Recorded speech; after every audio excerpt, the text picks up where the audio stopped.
Hello and welcome everyone to Smart IAS Foundation. हमारे MCQ discussion series में, target prelims MCQ discussion series में हम लोग आज आर्ट एंड कल्चर से रिलेटेड एमसीक्यू को डिस्कस करेंगे।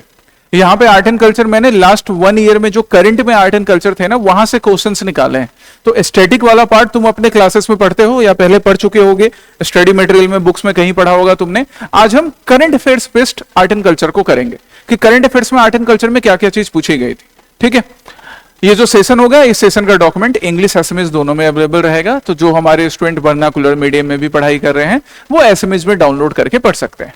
कम to the very first question, हम पहले क्वेश्चन पर आते हैं। तो हमारा पहला क्वेश्चन क्या, चलिए पहला क्वेश्चन हमारा है डोकरा आर्ट से रिलेटेड, या ढोकरा आर्ट या डोकरा आर्ट के नाम से इसको बुलाया जाता है। राइट, जितना भी आर्ट एंड कल्चर के क्वेश्चन है ना, ये करंट बेस्ड क्वेश्चन होंगे। करंट में ये डोकरा आर्ट भी मेंशन था, न्यूज में मेंशन था। कई बार क्या होता है कि प्राइम मिनिस्टर किसी दूसरे फॉरेन के डिग्नेटरीज आते हैं, उनको कोई गिफ्ट प्रेजेंट करते हैं, या प्राइम मिनिस्टर अपने मन की बात के प्रोग्राम में मेंशन करते हैं। किसी न्यूज में पर्टिकुलर कहीं एक्सकवेशन हो रहा होता है, उससे कुछ कल्चरल पार्ट न्यूज में आ जाता है। वैसे ही क्वेश्चंस आज यहाँ पर है। कुछ फेमस पर्सनैलिटीज के बारे में होंगे जो आर्ट से या कल्चर से या इंडिया के रिच हिस्ट्री से रिलेटेड है, वो क्वेश्चंस यहाँ पर है। पहला क्वेश्चन है डोकरा आर्ट के ऊपर, that which of the following statements about Dokra और ढोकरा इज करेक्ट। ये करेक्ट इनकरेक्ट भी बड़ा ध्यान देना है ना, गलती नहीं करके आनी एग्जामिनेशन में। पहला स्टेटमेंट क्या, it is a non ferrous metal casting technique using the lost wax process. देखो ये स्टेटमेंट करेक्ट है। और कहा जाता है ना कि डोकरा आर्ट, वैसे आज डोकरा आर्ट को झारखंड में, वेस्ट बंगाल में, यहाँ पे कुछ पॉपुलेशन है जो प्रैक्टिस करने का काम करती है, बट कहा जाता है कि ये डोकरा आर्ट जो है ये वही लॉस्ट वैक्स टेक्निक है जिसको इंडस वैली सिविलाइजेशन में भी प्रैक्टिस किया जाता था। अब इंडस वैली सिविलाइजेशन भले भारत के इस पार्ट में मेनली सिचुएटेड थी, but the same practices is now followed by the people who are living in this eastern part, in Jharkhand, in West Bengal, in certain part of Bihar, Chhattisgarh as well. यही डोकरा आर्ट है, lost wax technique. यहां पर पहले क्या किया जाता है, यहां पर पहले ना वैक्स का एक स्ट्रक्चर बनाया जाता है। सपोज कि आपको एक मूर्ति बनानी है, एक स्कल्पचर बनाना है, उसको पहले वैक्स के ऊपर उसकी डिजाइनिंग की जाएगी, क्योंकि वैक्स पे डिजाइन करना आसान है, मोम के ऊपर। फिर उसके ऊपर क्या किया जाता है, एक क्ले का लेयर चढ़ाया जाता है, मिट्टी का। जब वो मिट्टी का लेयर सूख जाता है तो गर्म करके एक छेद नीचे छोड़ दिया जाता है, या कहीं पर गर्म करके वैक्स को बाहर निकाल लिया जाता है। और जिस रास्ते से वैक्स बाहर निकला उसमें वापस से अब हम क्या करते हैं, ब्रॉन्ज फिल कर देते हैं या बाकी दूसरा मेटल फिल कर देते हैं। और फिर जब वो पूरी तरह से ठंडा हो गया, मजबूत हो गया जमकर, तो ऊपर से ऐसे पीट पीट कर क्ले वाले पार्ट को हटा दिया जाता है। फिर थोड़ी पॉलिशिंग कर दी जाती है। इस तरह से लॉस्ट वैक्स टेक्निक से डोकरा आर्ट या ढोकरा आर्ट के आर्ट वर्क प्रिपेयर हो जाते हैं। वैक्स जो ओरिजिनली था वो लॉस हो चुका है, इसलिए लॉस्ट वैक्स टेक्निक बुलाते हैं। यही डोकरा आर्ट है जो इंडस वैली सिविलाइजेशन में भी यूज किया जाता था, और अभी झारखंड में, वेस्ट बंगाल, बिहार, छत्तीसगढ़ के यहां पर भी कुछ लोग डोकरा आर्ट को अभी भी कंटिन्यू करते हैं। ये मेंशन था प्राइम मिनिस्टर जी के स्टेटमेंट में और करंट में पिछले साल। पहला स्टेटमेंट करेक्ट। एक और चीज यहां पर देखेंगे कि ये non ferrous metal casting technique है। इंडस वैली सिविलाइजेशन के टाइम में ना, उनको वैसे मेटल का नॉलेज तो था, उनको कॉपर का नॉलेज था, ब्रॉन्ज का नॉलेज था, बाकी भी मेटल्स थे, बट इनको आयरन का नॉलेज नहीं था। इंडस वैली सिविलाइजेशन में आयरन यूज नहीं करते थे। तो ये डोकरा आर्ट में भी ना आयरन के ऑब्जेक्ट नहीं बनाए जाते, बाकी मेटल्स के बनाए जाते हैं। दूसरा क्या, the technique has its earliest known roots in the Indus Valley civilisation. Correct, अभी मैंने समझाया तुम्हें। Third, it is primarily practised by tribal communities in central and eastern India. अभी मैंने बताया कि भाई छत्तीसगढ़ में, झारखंड में, वेस्ट बंगाल में, उड़ीसा में, बिहार में, यहां पर ट्राइबल कम्युनिटीज हमारी जो है वो इसको प्रैक्टिस करने का काम करती है। तीनों स्टेटमेंट करेक्ट हो गए, ऑल 1, 2 and 3 आर करेक्ट। इसका इंग्लिश एक्सप्लेनेशन यहां लिखा है और एसएमएस में भी एक्सप्लेनेशन है, वो इस स्लाइड में पूरा नहीं हो पाया, तो यहां पर एसएमएस एक्सप्लेनेशन मेंशन्ड है। ठीक है, चलिए नेक्स्ट क्वेश्चन पर हम चले। हमारा नेक्स्ट क्वेश्चन क्या, नेक्स्ट क्वेश्चन है यूनेस्को के टेंटेटिव लिस्ट से रिलेटेड। अगेन ये करंट में मेंशन था। दो चीज है, एक होती है यूनेस्को वर्ल्ड हेरिटेज साइट की लिस्ट, फाइनल लिस्ट है ना, फाइनल लिस्ट। जरा मुझे तुम बताना कि एक एग्जांपल कि आप अपने नेटिव स्टेट से बताओ, अपने नेटिव स्टेट से। अब आपका नेटिव स्टेट असम हो सकता है, अरुणाचल, मेघालय, मणिपुर, मिजोरम, बिहार, गुजरात, जहां का भी है, कि आपके नेटिव स्टेट से कौन कौन से places UNESCO world heritage list में हैं। नेचुरल कैटेगरी में है, या फिर कल्चरल कैटेगरी में है, या मिक्स्ड कैटेगरी में है ना, ये चीज ढूंढ के बताइए। और एक होती है टेंटेटिव लिस्ट, कि ये टेंटेटिव लिस्ट है, अभी फाइनल नहीं हुआ है। जैसे अभी एपीएससी ने अपना नोटिफिकेशन रिलीज किया ना, क्या लिखा है उसमें प्रीलिम्स का डेट 5 जुलाई, पर वो ना टेंटेटिव है, कभी कभी चेंज कर दिया जाता है, जैसे पिछले साल एक वीक आगे खिसका दिया गया था। तो यही है ना यूनेस्को की ये टेंटेटिव लिस्ट है, ये फाइनल नहीं है। पहले हर देश को इस टेंटेटिव लिस्ट में अपनी एंट्री डालनी पड़ती है कि हम अपने तरफ से हमारे इस प्लेस को या इस कल्चर वाले पार्ट को हम टेंटेटिव लिस्ट में डाल रहे हैं। फिर जब वो फाइनल होगा तब जाके यूनेस्को वर्ल्ड हेरिटेज साइट का या यूनेस्को के परमानेंट लिस्ट का पार्ट बनेगा। और टेंटेटिव लिस्ट में एंट्री इज नॉट मैंडेटरी, कि टेंटेटिव लिस्ट में एंट्री के बाद आपकी गारंटी है कि आप यूनेस्को वर्ल्ड हेरिटेज साइट के लिस्ट में इंक्लूड हो जाओगे। ये मैंडेटरी नहीं है, ये गारंटेड नहीं है, कई बार वहां से भी बाहर हो सकते हैं। लेकिन आगे पहुंचने के लिए, फाइनल परमानेंट लिस्ट में पहुंचने के लिए इस टेंटेटिव लिस्ट में एंट्री जरूरी है। याद रहेगा ये? चलिए पहला statement, inclusion in the tentative list is mandatory prerequisite for a site to be nominated for World Heritage status. एकदम सही बात है, जब तक टेंटेटिव लिस्ट में नहीं जाएंगे, इसको ऐसे समझो कि जब तक पढ़ाई करने के लिए हम टीचर के पास अपने नहीं आएंगे तब तक हम सिलेक्शन के नजदीक नहीं पहुंच सकते।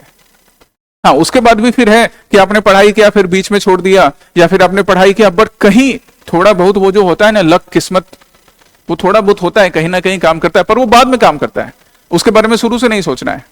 तो उसके वजह से अगर नहीं हो पाए तो ठीक है, वो बात की बात है, बट पहले आपको आना पड़ेगा, पहले सीखने की कोशिश करनी पड़ेगी। वही टेंटेटिव लिस्ट है यहाँ। Second, a site must remain on the tentative list for at least 1 year before formal nomination. ये भी करेक्ट है, ये सब चीजें ना करंट से मालूम पड़ती हैं, और प्रीलिम्स के एग्जामिनेशन में, एपीएससी में या इवन यूपीएससी में भी। ये जो आज का सेशन है ये सिर्फ एपीएससी नहीं, यूपीएससी में भी उतना ही इंपॉर्टेंट है, याद रखना इस बात को, ठीक है? यूपीएससी में इक्वली इंपॉर्टेंट है। तो एक साइट को कम से कम 1 ईयर के लिए टेंटेटिव लिस्ट में रहना पड़ता है, तब जाकर हो सकता है कि उसको फाइनल लिस्ट में इंक्लूड किया जाएगा। Third, only site on the tentative list can be considered for full inscription. एकदम सही बात है कि जब तक टेंटेटिव लिस्ट में नहीं होगा तब तक फुल इंस्क्रिप्शन के लिए कैसे उसको एक्सेप्ट किया जाएगा। फर्स्ट स्टेटमेंट को ही घुमा फिरा के थर्ड स्टेटमेंट में लिखा गया है। तीनों करेक्ट हैं, लेकिन हमको पूछ रहा है नॉट करेक्ट, तो हम करेक्ट नहीं चूज कर लेंगे। करेक्ट चूज करने में गलती से 1, 2 and 3 मत चूज करके चले आना, आंसर गलत हो जाएगा। आपको क्या चूज करना है? D, none of the above, क्योंकि नॉट करेक्ट पूछ रहा है। यहां तो तीनों स्टेटमेंट करेक्ट निकले हैं, इसलिए आंसर क्या होगा? D, none of the above, है ना? ये करेक्ट नॉट करेक्ट पे बड़े खास ध्यान रखना है एग्जामिनेशन में। Come to the next question. Next question हमारा क्या? नेक्स्ट क्वेश्चन है एक पर्सनैलिटी के based. Dadabhai Naoroji, the grand old man of India. तुम बोलोगे कि सर ये डायरेक्टली आर्ट एंड कल्चर से कैसे एसोसिएटेड हुए? तो ये बाबू डायरेक्टली कल्चर का पार्ट नहीं है, बट इंडिया की रिच हिस्ट्री का पार्ट है। इनका कंट्रीब्यूशन अनमैच्ड है, और ये भी करंट में थे। क्यों करंट में थे? क्योंकि रिसेंटली हम लोगों ने इनका पिछले साल 200th बर्थ एनिवर्सरी सेलिब्रेट किया। 200th बर्थ एनिवर्सरी, इसलिए न्यूज में थे, तो बनाना चाहिए आपको क्वेश्चन। पहला स्टेटमेंट क्या? क्वेश्चन क्या बोला है? दादा भाई नौरोजी, इनको grand old man of India भी बुलाते हैं guys, was associated with which of the following. ठीक है, formation of the east India association in London, एकदम करेक्ट है। ये कांग्रेस क्या था ना कि कांग्रेस के फॉर्मेशन होने से पहले या कांग्रेस के फॉर्मेशन होने के बाद भी कई ऐसे एसोसिएशन थे, प्री कांग्रेस भी और पोस्ट कांग्रेस भी, जो इंडिया में सेटअप हो रहे थे। दादा भाई नौरोजी हमारे उससे एक कदम आगे निकलकर कहां जाके ऑर्गेनाइजेशन सेटअप करते हैं? लंदन में, राइट? ये इनका पॉलिटिकल माइलेज है, इसलिए इनको ग्रैंड ओल्ड मैन बुलाया जाता है। सिर्फ उम्र में बड़े नहीं थे, तजुर्बे में भी बड़े थे, भीष्म पितामह थे ये पॉलिटिक्स के तजुर्बे में। करेक्ट है। ईस्ट इंडिया एसोसिएशन का फाउंडेशन लंदन में किया। क्यों किया ये भी मैंने तुमको पहले समझाया है, सो दैट वहां पे जो मास रह रहा है ना, उस मास को समझाया जा सके कि देखो ब्रिटिश गवर्नमेंट इंडिया में कैसे इंडियंस को एक्सप्लॉइट कर रही है, सो दैट उस मास के अंदर, उस ब्रिटिश मास के अंदर सिंपैथी जगाई जा सके इंडिया के कॉज के लिए। इंडिया के कॉज को ब्रिटिश के घर के अंदर जाके स्ट्रांग बनाना, ये ईस्ट इंडिया एसोसिएशन का पर्पस था। करेक्ट है। Serving as the first Indian member of the British House of Commons, ये भी yes, he became the first member. जब इंडियन को साथ में टेबल पर बिठा के चाय नहीं पिलाई जाती थी, तब ये पहले इंडियन बने थे जो ब्रिटिश हाउस ऑफ कॉमन में गए थे। Correct. He was a founding member and 3 times president of Indian National Congress, ये भी सही है। कांग्रेस के फाउंडिंग मेंबर में से भी एक हैं और कांग्रेस के 3 टाइम प्रेसिडेंट भी रहे हैं। अच्छा, यहाँ पे 3 टाइम प्रेसिडेंट रहे हैं वो तो चलो मैंने बता दिया, कहां कहां पर है वो भी मेंशन है, 1886, 1893 और 1906। अच्छा, 1886 लिखा हुआ है। कांग्रेस का फॉर्मेशन कब हुआ है? कब हुआ है बताओ भाई? 1885, अब तुमने इलेक्शन में कांग्रेस को वोट दिया हो नहीं दिया हो वो मायने नहीं रखता है, लेकिन पढ़ना जरूर है। 1885 में, मतलब सेकंड सेशन ही, सेकंड जब मीटिंग होती है तो उसके प्रेसिडेंट कौन है? दादा भाई नौरोजी। फिर 1893 में भी और 1906 में भी। 1906 का ये सेशन तो बड़ा इंपॉर्टेंट है, स्वदेशी मूवमेंट चल रहा था, कलकत्ता में सेशन होगा और यहीं पे गोल एडॉप्ट किया जाएगा। कौन सा गोल? स्वराज। कांग्रेस अपना गोल एडॉप्ट करती है। अब यहां पे एक प्रैक्टिस क्वेश्चन भी है, आप मुझे बताओगे कि highest number of times Congress president कौन से पर्सन रहे हैं? प्री इंडिपेंडेंट इंडिया की बात कर रहा हूं मैं, अभी की बात नहीं कर रहा, कि सबसे ज्यादा number of time Congress president कौन इलेक्ट हुए हैं, है ना? Highest number of times Congress president elected, सबसे हाईएस्ट नंबर ऑफ टाइम, कि एक बार, दो बार, तीन बार, चार बार, पांच बार, कौन है वो नाम तुम मुझे बताओगे। और लॉन्गेस्ट सर्विंग प्रेसिडेंट का भी नाम ढूंढोगे, लॉन्गेस्ट सर्विंग। वैसे ये चीजें पहले क्लास में पढ़े होगे, बट फिर भी longest serving Congress president pre independent India में, ये दोनों प्रैक्टिस क्वेश्चन में बताना है। दादा भाई नौरोजी की एक बड़ी अच्छी बुक भी ये लिखी हुई, क्या नाम है उसका? Poverty and un British rule in India, जहां उन्होंने एक्सपोज किया कि ब्रिटिश किस तरह से भारत जो सोने की चिड़िया है उसको लूटने का काम कर रहे हैं, इकोनॉमिक ड्रेन कर रहे हैं। चलिए नेक्स्ट किसके ऊपर है? सर चतुर शंकरन नायर के ऊपर। वाह, सर चतुर शंकरन नायर। अभी एक मूवी आई थी ना अक्षय कुमार साहब की, केसरी 2, उनमें मेन जो प्लॉट है केसरी 2 में वो सर चतुर शंकरन नायर के ही ऊपर है। और पिछले साल अपने एक स्पीच में, अपने एक एड्रेस में खुद हमारे honourable prime minister Modi ji ने इनको मेंशन किया था। तो ये सारी चीजें इस तरह से न्यूज में इंपॉर्टेंट हो जाती हैं, आर्ट एंड कल्चर में या हिस्ट्री में पूछी जा सकती हैं। सर चतुर शंकरन नायर, पहला स्टेटमेंट क्या? He was the only person from Kerala to serve as the president of INC. Yes, correct. जब ये मूवी आई थी ना केसरी 2 मूवी, तो हमारे जो शशि थरूर साहब है ना, बड़े पॉपुलर है शशि थरूर, जानते ही होंगे। उनकी इंग्लिश कभी कभी डिक्शनरी में भी नहीं मिलती है, उनके लिखे हुए वर्ड, बताए हुए वर्ड। तो शशि थरूर साहब ने एक बड़ा लंबा सा पोस्ट लिखा था ट्विटर पे, एक्स प्लेटफॉर्म पे, कि वाह, now I am feeling proud कि he was the only Malayali person, only person from Kerala जो कि कांग्रेस के प्रेसिडेंट बने थे, और आज इनके ऊपर मूवी भी बन रही है ना। तो सही स्टेटमेंट है कि वो पहले या इकलौते पर्सन है केरला से जो कि कांग्रेस के प्रेसिडेंट बनते हैं प्री इंडिपेंडेंट इंडिया में। करेक्ट है। He resigned from the viceroy executive council following the Jallianwala Bagh massacre. Yes, correct. ये चीज याद रखना है कि जालियांवाला बाग मैसेकर के बाद इन्होंने वाइसरॉय के एग्जीक्यूटिव काउंसिल से रिजाइन कर दिया था, राइट। केसरी 2 मूवी भी कुछ इसी बैकग्राउंड पे बनी है। और मैंने ना चतुर शंकरन नायर जी के बारे में एक डिटेल वीडियो भी बना रखा है, चलो आज मैं तुमको दिखा देता हूं। जिन लोगों ने नहीं देखा है आप एक बार इस वीडियो को देख लीजिएगा। CS नायर साहब के बारे में जो भी आपकी क्वेरीज है, जो भी क्वेश्चन है, वो सब इस वीडियो में एड्रेस हो जाएगा, है ना। चलिए अभी देखते हैं चतुर शंकरन नायर, अभी दिखाता हूं मैं तुम्हें। कहां गया भैया?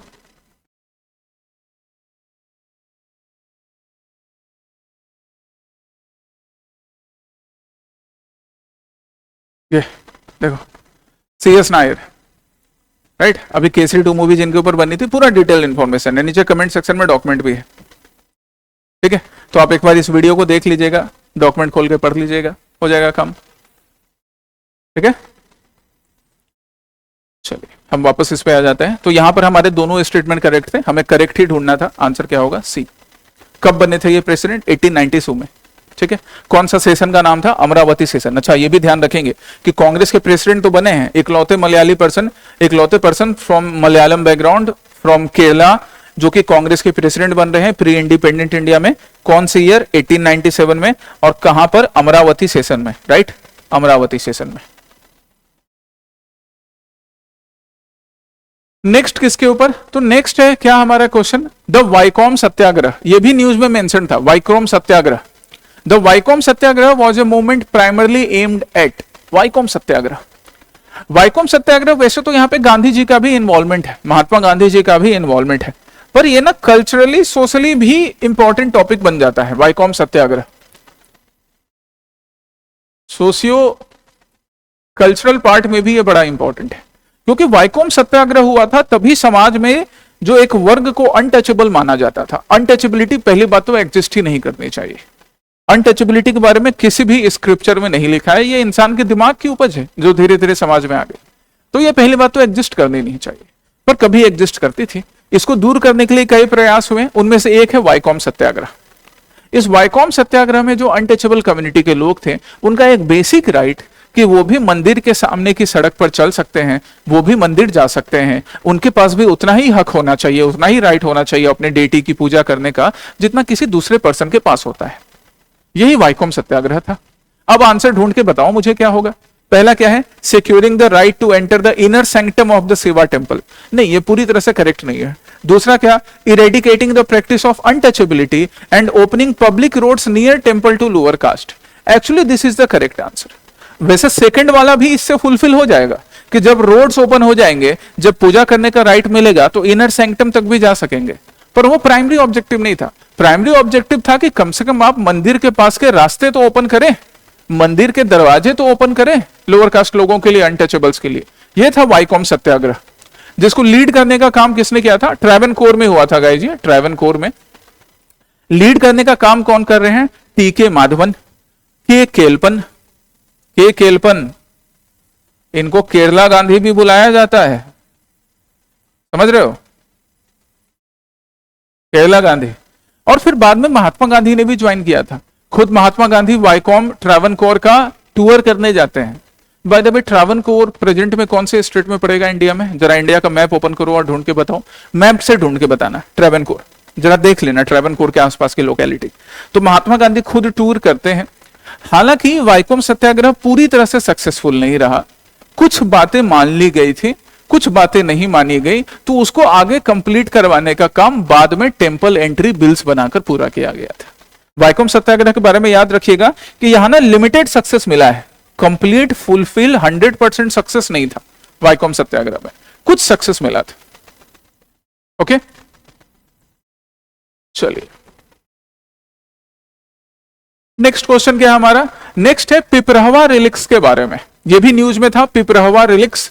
सबसे पहले तो हमको यह मालूम करना है कि पिपरहवा भैया है जगह कहां पर? तो पिपरहवा कहां है? उत्तर प्रदेश में। और पिपरहवा रिलिक्स में हम किसके रिलिक्स की बात कर रहे हैं? तो हम बुद्ध के रिलिक्स की बात कर रहे हैं। बुद्धाज रिलिक्स, बुद्ध के बॉडी के जो रिमेन्स बच गए उनकी डेथ के बाद, उसकी बात कर रहे हैं। एक्चुअली इससे लेकर एक ऑक्शन ना अभी इंडिया के बाहर चल रहा था, और बुद्ध के जो रिलिक्स जो इंडिया के बाहर चले गए थे उसको वापस इंडिया लाने के लिए भारत सरकार प्रयासरत है, भारत सरकार प्रयास कर रही है। तो पिपरहवा रिलिक्स न्यूज में आ गया, कल्चरली आपके लिए इंपॉर्टेंट हो गया। क्या बोला गया? Piprahwa relics found in the Siddharthnagar district of Uttar Pradesh are believed to be, पहला statement, Piprahwa is associated with one of the original 8 stupas built to house portions of the Buddha's cremated remains। सही बात है, और ये सारी चीजें ना बिना जाने आपसे आंसर नहीं बनेगा। एक्चुअली में जब भगवान बुद्ध की डेथ हुई तो उनका भी अंतिम संस्कार किया गया, जो हिंदू ट्रेडिशन है उसी के अकॉर्डिंग। फिर उनके बॉडी के जो रिमेन्स बच गए और साथ ही साथ उनके जो पर्सनल बिलोंगिंग्स थी उसको 8 पार्ट में डिवाइड किया गया। कितने पार्ट में? 8 पार्ट में, 8 पार्ट में।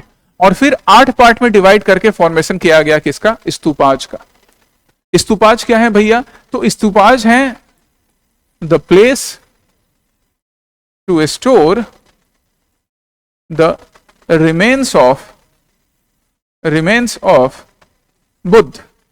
बुद्ध के रिमेन्स को स्टोर करना बुद्धिज्म में बड़ा सेक्रेड प्लेस माना जाता है। पर याद रखिएगा, स्तूपाज बुद्ध के आने के पहले भी एग्जिस्ट करते थे। इवन हिंदुइज्म में भी स्तूपाज का कुछ रेफरेंस है। अशोक नाम का एक राजा आएगा, मौर्यन रूलर, उसने खूब सारे स्तूपाज बनवा दिए थे, बट ओरिजिनली उसने नहीं बनवाए थे। स्तूपाज बुद्ध के जन्म से पहले या बुद्ध के डेथ के पहले से और अशोक के पहले से एग्जिस्ट करते थे, बस वो हिंदुइज्म में उतना पॉपुलर नहीं हुआ था। बुद्धिज्म में अशोक के बनवाने से खूब पॉपुलर हो गया। ठीक है, तो बुद्ध की जब डेथ हुई तो उनके बॉडी के रिमेन्स को और बाकी पर्सनल बिलोंगिंग को इस तरह से 8 स्तूपाज में डिवाइड किया गया था। उनमें से एक स्तूपा कौन सा है? पिपरहवा रिलिक्स, पिपरहवा का स्तूपा, सिद्धार्थनगर उत्तर प्रदेश में, कपिल वस्तु के पास ही पड़ता है, जो कि उनकी बर्थ प्लेस के पास है। थोड़ा सा जल पी लें। जो उनके बर्थ प्लेस लुम्बिनी के पास है, कपिल वस्तु।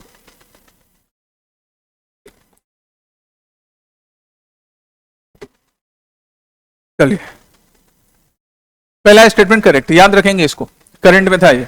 दूसरा क्या? The Brahmi inscription here indicates that it was the burial place of the portion of the Buddha's ashes that were given to his own Shakya clan. ये भी करेक्ट है, शाक्य क्लैन के ही थे ना। जैसे रोहित शर्मा शर्मा जी का बेटा है, विराट कोहली कोहली जी का बेटा है, उसी तरह हमारे जो बुद्ध हैं बुद्ध हैं, इनके बचपन का नाम क्या है? सिद्धार्थ।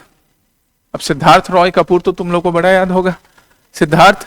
और सिद्धार्थ के फादर का नाम क्या है? सुधोधन। और सुधोधन कौन से क्लैन से थे? शाक्य क्लैन से। तो शाक्य क्लैन से थे, इसलिए इनको शाक्य जी का बेटा बुलाया जा सकता है। पर ये तो महात्मा बने, मुनि बने, इनको लोग पूजते हैं, इसलिए बुद्ध का एक नाम क्या है? शाक्य मुनि, है ना? ऐसे रिलेट करके याद रखो, कैसे नहीं याद रहेगा। सेकेंड स्टेटमेंट भी करेक्ट है कि इस पिपरहवा रेलिक्स या पिपरहवा स्तूप में ना ब्राह्मी इंस्क्रिप्शन में, ब्राह्मी लैंग्वेज में कुछ लिखा गया है, और उससे यह बात मालूम पड़ती है कि उनके मोर्टल रिमेन्स का जो कुछ पार्ट बचा था, कुछ बिलोंगिंग्स बची थी, वो इनके घर वालों को या इनके क्लैन को दे दिया गया था, जिसको इन्होंने पिपरहवा रेलिक्स में स्टोर करके रख लिया, इनके क्लैन वालों ने, इनके वंश वालों ने। सेकंड स्टेटमेंट भी करेक्ट ढूंढना था। आंसर क्या होगा? Both 1 and 2। ओके, एक और चीज यहां देखिए, 8 पार्ट में डिवाइड किया गया था, है ना, उनके बॉडी रिमेन्स को और पर्सनल बिलोंगिंग्स को। कौन कौन से 8 पार्ट हैं? देखो, राजगृह प्रेजेंट डे बिहार में पड़ता है, मगध का कैपिटल होता था। वैशाली एक बड़ा फेमस प्लेस है कल्चरली, वर्धमान महावीर की जन्मभूमि भी है। अल्लकप, रामग्राम, पावा, पावा मतलब पावापुरी, कुशीनगर, राइट, यहां पे डेथ हुई थी, एंड वेथपीदा, ये बाकी प्लेसेस हैं। जरा अल्लकप, रामग्राम एंड वेथपीदा का लोकेशन ढूंढना, तुम कहां पर है ये, और मुझे बताना कमेंट सेक्शन में।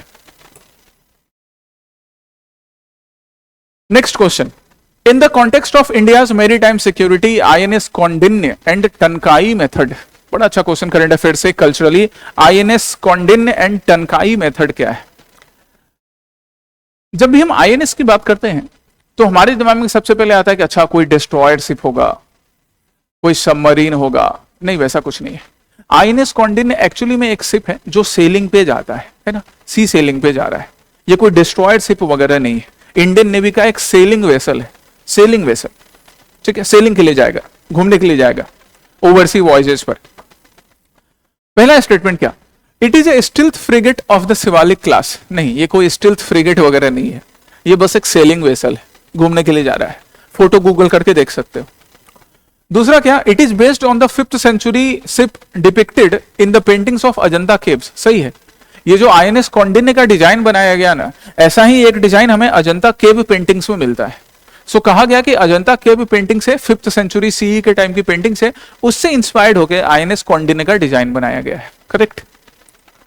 थर्ड, इस आईएनएस कौंडिन्य को बनाने में एक मेथड यूज किया गया है जिसको बोलते हैं टंकाई मेथड। थर्ड स्टेटमेंट क्या बोल रहा है? Tankai method involves using nails for wooden planks together, offering flexibility and durability. देखो, इसको ऐसे समझो, टंकाई का मतलब होता है टांकना, टांकना का मतलब होता है सीना, है ना, है ना। वो घर में मम्मी को तुमने यूज करके देखा होगा, या पापा को, या खुद भी तुमने यूज किया होगा, राइट। एक सुई होती है, सुई में हम ऐसे पीछे थ्रेड फंसाते हैं और ऐसे कपड़े को सिलने का काम कर सकते हैं। इसको टांकना भी बोला जाता है, और यहीं से मेथड का नाम क्या पड़ा? टंकाई मेथड। तो एक्चुअली में ना, ये जो आईएनएस कौंडिन्य बनाया गया है, यहाँ पे वुडन प्लैंक्स को जोड़ने के लिए कील नहीं यूज किया गया है, गजाल नहीं यूज किया गया है, गजाल भी बुलाते हैं, राइट। नेल्स, कील, गजाल ये सब नहीं यूज किया गया, यहाँ पे सीने का काम किया गया है, टांकने का काम किया गया है, यही टंकाई मेथड है। तो हमारा थर्ड स्टेटमेंट तो रॉन्ग हो गया, क्योंकि ये यहाँ पे तो नेल्स की बात कर रहा है। अब हमें करेक्ट ढूंढना था कि नॉट करेक्ट? नॉट करेक्ट ढूंढना था। तो करेक्ट ढूंढना होता तो 2 ओनली चूज करते हैं, नॉट करेक्ट ढूंढना है, क्या चूज करेंगे? 1 and 3 ओनली। आंसर क्या हो जाएगा हमारा? 1 and 3 ओनली, ठीक है, 1 and 3 only. Next question, question number 8। Question number 8 क्या बोल रहा है?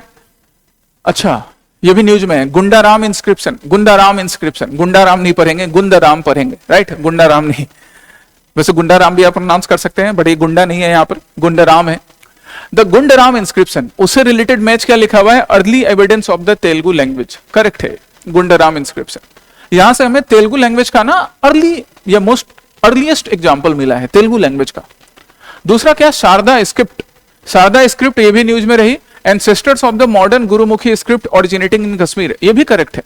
शारदा स्क्रिप्ट जो कि हिमाचल प्रदेश या कश्मीर रीजन में आपको शारदा स्क्रिप्ट के एग्जांपल मिलेंगे, थोड़ा बहुत पंजाब रीजन में भी मिलेगा। ये ना मॉडर्न गुरुमुखी स्क्रिप्ट, जिसको हम पंजाबी भी बुलाते हैं, उसका ओरिजिनेटर माना जाता है कि पंजाबी या गुरुमुखी स्क्रिप्ट कहां से ओरिजिनेट हुई? शारदा स्क्रिप्ट से ओरिजिनेट हुई, ठीक है। पहले ये कश्मीरी पंडित वगैरह यूज करते थे, थोड़ा संस्कृत से भी रिलेटेड होता था, आगे फिर इसी से निकलकर गुरुमुखी स्क्रिप्ट आएगी। दोनों करेक्ट है। गुंडाराम इंस्क्रिप्शन जो कि तेलंगाना में है, ये तेलुगु लैंग्वेज के इवेल्युएशन के बारे में बताता है। शारदा स्क्रिप्ट, राइट, एक ब्राह्मी स्क्रिप्ट है जो कि north western Himalaya like Kashmir, like Himachal Pradesh, like Punjab, यहां पर डेवलप हुई और आगे माना गया कि इसी से गुरुमुखी स्क्रिप्ट, जिसको हम पंजाबी बुला लेते हैं सिंपली, उसका ओरिजिन होता है शारदा स्क्रिप्ट से। याद रखना इसको। कई हमारे पंजाबी भाई बंधु भी होंगे, उनको भी ये बात मालूम नहीं होगी, हो सकता है ना, तो ये बात मालूम करनी चाहिए। इसलिए न्यूज़पेपर पढ़ना या सिविल सर्विसेज की तैयारी करना बड़ी अच्छी बात होती है, काफी कुछ सीख लोगे आप। नेक्स्ट है रेमन मैग्सेसे अवार्ड से रिलेटेड। क्या पूछा गया? Which of the following statements about Ramon Magsaysay award is are correct? पहला statement, it is Asia's premier prize and highest honour, correct है। एक्चुअली रेमन मैग्सेसे अवार्ड जो है ना, वो कहां गए? हमारे फिलीपींस के प्रेसिडेंट ये रहे,